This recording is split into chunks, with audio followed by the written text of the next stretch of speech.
Saya waktu dulu sebelum menjadi Kristen, kalau lewat depan gereja, saya nolehnya ke tempat sini. Nggak mau saya noleh ke gereja.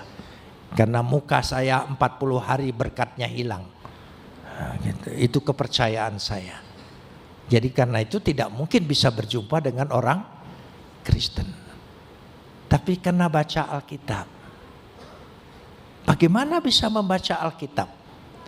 Waktu saya di Bandung, saya salah satu ketua Kesatuan Aksi Pemuda Pelajar KAPI Konsulat Jawa Barat. Dan memberantas Orde Lama, PKI, dan sekaligus saya memberantas gereja. Banyak gereja yang saya rusak dan dibikin susah. Pernah di Kebon Jati, Jalan Kebon Jati di Kota Bandung, itu ada gereja namanya GKI.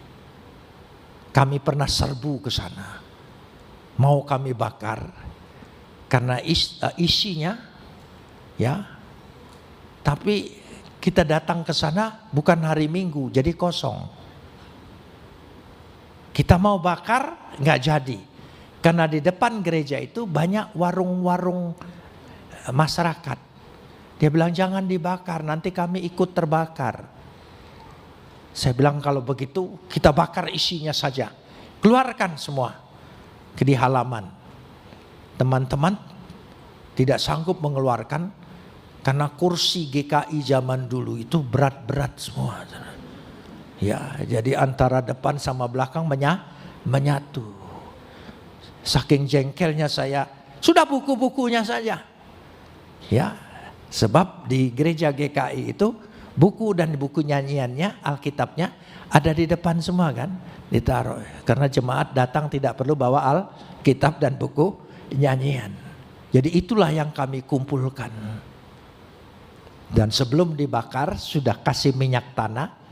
Saya bilang tolong ambil satu kitabnya. Buat kenang-kenangan bahwa kita sudah menaklukkan daerah ini.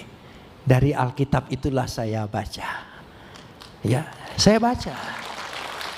Jadi ada proses. Meskipun panjang, tapi proses itu. Dari Alkitab itu.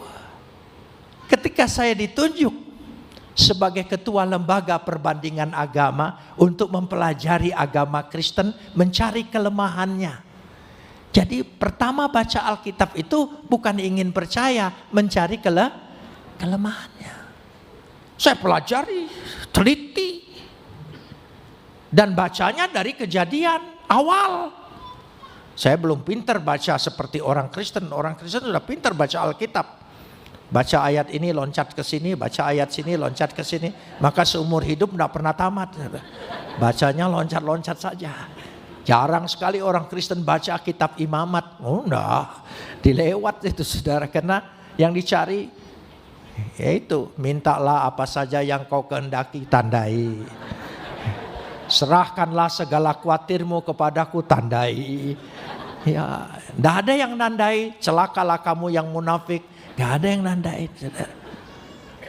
Cari yang senang-senang. Saya baca. Begitu ketemu kelemahannya dan sebagainya, ya saya senang dapat bahan. Tapi ketika saya membaca sampai pada Injil Yohanes. Yohanes 1 ayat 1. Pada mulanya adalah firman. Firman itu bersama-sama dengan Tuhan. Firman itu adalah Tuhan. Baru saya ngerti. Dulu saya mengerti. Isa itu adalah kalam Tuhan. Tapi saya tidak mengerti kalam Tuhan itu ciptaan. Tapi dikatakan di sini kalam Tuhan itu, firman itu dalam permulaannya sudah ada bersama-sama dengan Tuhan. Dia tidak diciptakan Tuhan, dia sudah ada dengan Tuhan. Terbukalah hati saya. Yohanes 1 ayat 1, Yohanes 1 ayat 14, Yohanes 1 ayat 18, tidak seorang pun pernah melihat Bapa.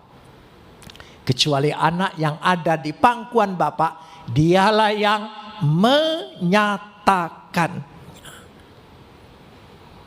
Oh, memang betul tidak seorang manusia bisa melihat Tuhan. Tapi anaknya lewat firman-Nya yang menjadi manusia, dialah yang menyatakan Tuhan yang benar itu siapa. Terbukalah hati saya, percaya.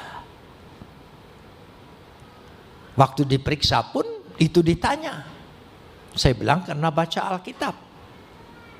Baca Alkitab, iya. Baca yang mana? Saya tunjukkan ayatnya. Yohanes 1 ayat 1, Yohanes 1 ayat 14, Yohanes 1 ayat 18. Lalu salah satu pemeriksa, mana? Dia ambil Alkitab saya, dia tanya, mana ayatnya? Ini. Yohanes 1 ayat 1, Yohanes 1 ayat 14, Yohanes 1 ayat 18. Dia baca. Setelah dia baca, dia ngomong begini, saya enggak jadi Kristen. Saya baca yang kamu baca, saya tidak jadi Kristen. Kamu bilang karena baca ini, ngomong yang benar katanya, yang masuk akal. Iya, saya bilang, saya baca ayat itu saya menjadi Kristen. Lalu dia marah, saya baca juga. Kenapa saya tidak jadi Kristen? Oh beda Pak, saya dipilih, Bapak tidak. Oh iya. Amin. Kalau kita percaya, itu bukan hebatnya kita. Karena Tuhan sudah memilih kita. Bersyukurlah. Kita tidak terlalu bagus, tidak hebat-hebat benar sih sebagai orang beragama, tapi bisa percaya, bisa terbuka hatinya. Itu karena Tuhan memilih kita. Kalau bukan pilihan Tuhan, tidak mungkin. Banyak orang tidak mengerti.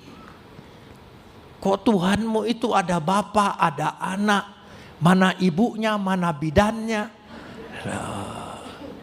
Bapak dan anak itu hanya istilah. Bukan menyatakan hubungan biologis.